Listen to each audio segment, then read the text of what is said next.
Okay, here we are going into the bird room. It might be just a tad bit noisy when I first come in here. Hello, Molly. Okay. I sure hear you guys. There's Roscoe. I just put them all back in their cage. Today they had... Come on, guys. Today they had tortellini, spinach tortellini with vegetables, carrots, corn, peas. There's Boo Boo Bear. There's Roscoe. Over here is Miss Molly.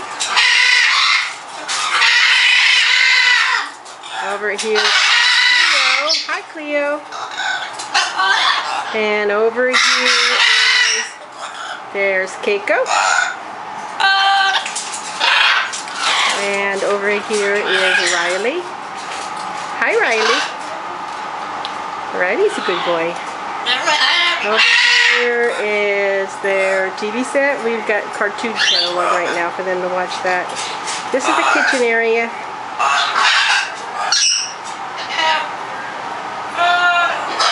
Over here is the fridge, all the things inside. Over here is Harley Bug. Over here is little Miss Molly Macaw, or Miss Molly Amazon. You guys are too noisy right now. Over here is Sarge. And this here is Peaches. Hi, Peaches.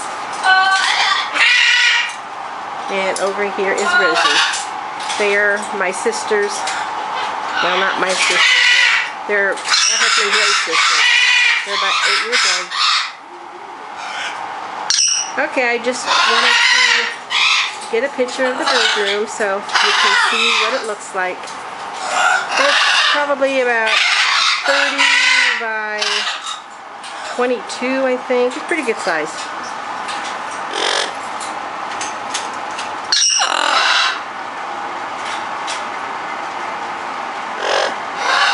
These are all my guys. And we've got the full spectrum lighting up above for them. We've got 5 panels here, and then one on the other side of where the heating duct is right here. And of course we got a can over there to add a little bit of humidity. And we got 2 filters running in here all the time, so it does a pretty good job. I have all their play stands and everything in the other room. At playtime, I wheel all those out here. I've got 4 of them, and then a Java tree stand and another play stand. And bring them all out here with all their toys. We've got pictures and that hanging up here from where the vent runs through the furnace. There's another one over there. The bigger macaw. They kind of like to play on those. But anyway, just want to get you guys a picture. Oh, I'm not going bye-bye yet. You guys have all had your supper and everybody's got clean cages and fresh water. Okay.